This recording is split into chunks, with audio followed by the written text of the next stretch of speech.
Well, good morning and welcome to the third episode of Just Jesus, where we just focus on a story about Jesus. So the story that I want to call our attention to today is found in the Gospel of John in chapter 4, which many of you will recognize as the story of Jesus and the woman at the well. And we're really not going to talk about their discussion. But briefly, Jesus and his disciples are traveling through Samaria, and they come to a town called Sychar where there's a well that Jacob had dug. Jesus is tired and hungry, and so Jesus sits there beside the well, and his disciples go off into the town to buy him and them some food.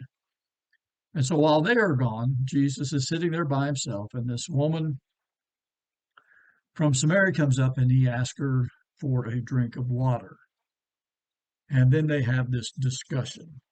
And again, we're not going to talk about that particular discussion. We'll do that at a later date, the good Lord willing. But near the end of the discussion that Jesus and this woman have, Jesus' disciples come back. And John tells us that they are marveling that Jesus is talking to a woman. And then the woman leaves. And so after the woman leaves, the disciples bring the food over to Jesus and they tell him, eat. We're back. We bought some food. Here it is. Have a bite to eat. And he says to them, I have food to eat that you do not know about. And when they heard that, they began discussing among themselves, has someone else brought him something to eat? Perhaps while we were gone into town buying food, somebody else has brought him something to eat. And he says to them, my food is to do the will of him who sent me and to accomplish his work. And so while they are wondering who in the world brought Jesus something to eat, he says, that's not my food. His food, what kept Jesus going, and again, not physically, but what kept Jesus going, what enabled Jesus to get up every day and go about his business was that he was doing the will of his Father. And he was accomplishing God's work. That's what sustained Jesus. And if you read the Gospels, it's clear that there were times when Jesus just got frustrated. And there was times when he got angry.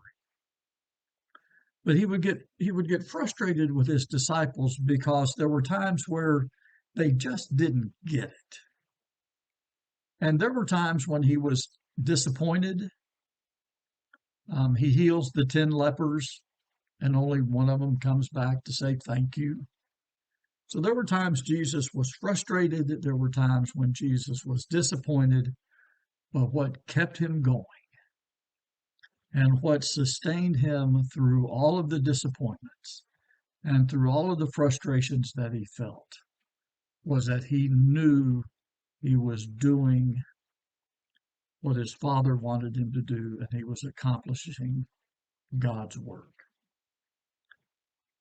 And so when you think about that, that's what sustains us. That's what should sustain us. Knowing that we are doing what God the Father wants us to do, and we are accomplishing his work while we are here. And if you remember that great judgment scene in Matthew 25, where Jesus talks about those who are doing the work of his Father are the ones who are telling the good news of salvation to the poor, those who are feeding individuals who are hungry and giving people who are thirsty something to drink, who are visiting the sick, who are visiting those individuals who are in prison, who are welcoming to the strangers. That's what we should be doing, because that's accomplishing God's work. And that's what Jesus did. And so while we have to deal with fellow human beings, and while human beings don't always do what they should, and while children of God don't always do what they should, and sometimes we get discouraged and sometimes we get frustrated, not only with ourselves, but with others, again, and particularly fellow Christians, we can be sustained if we're doing God's work, if we are doing the will of our Father. That will help us and that will enable us to overcome the disappointments and the frustrations that we so often face. But after saying that, Jesus goes on to say to his disciples, "Do you not say there are yet 4 months, then comes the harvest?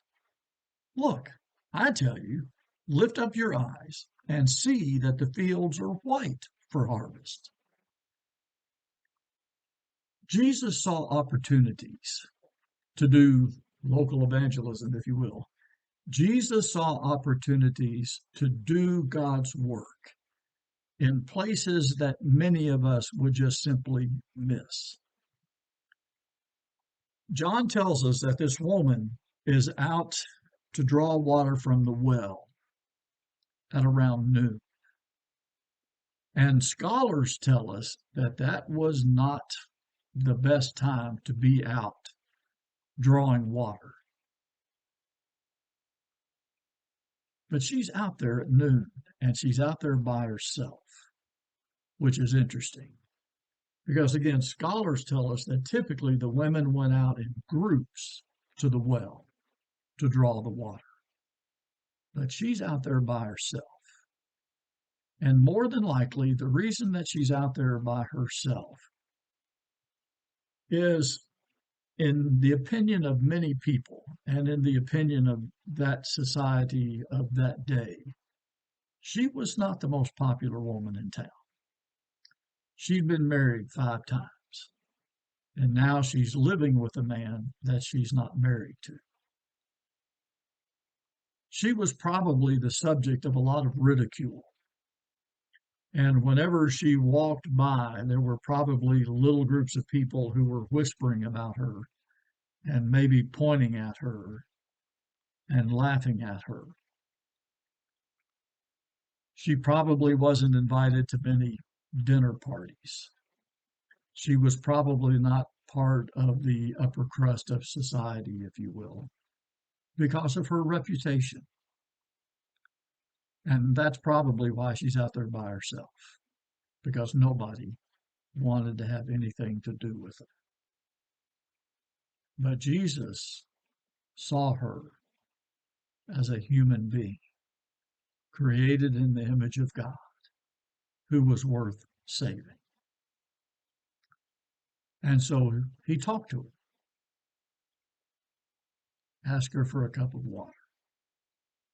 And they had this great discussion because he saw an opportunity to say hello to a stranger, to be kind to an individual that could really use some kindness, to be compassionate to an individual who probably lived a life of scorn that nobody wanted to have anything to do with. And he saw an opportunity to be nice and to show some mercy and to show some kindness and to show some compassion. This woman was hurting emotionally and mentally because of her past and her present. And Jesus says to his disciples, "You all say that there's 4 months left until the harvest." And that was probably true for the crops, but that's not what Jesus was talking about. He said, "I tell you, lift up your eyes, take a good look, and see that the fields are white for harvest." You and I probably miss a lot of opportunities to accomplish God's work because we're not paying attention to what's going on around us. There are people in our congregation who are hurting physically and mentally and emotionally and spiritually. There are people in our town, there are people in our neighborhoods, and in the city of Indianapolis and in the state of Indiana that are hurting. And we need to be able to see that. And we need to be able to look at these people who are hurting and see it as an opportunity to do the work of God by showing some kindness and some mercy and some empathy and some compassion, feeding somebody who's hungry, giving somebody who's thirsty a cup of water, talking to the individuals who are poor and giving them hope by telling them about the salvation that is available in Jesus the Christ, being welcoming to the strangers.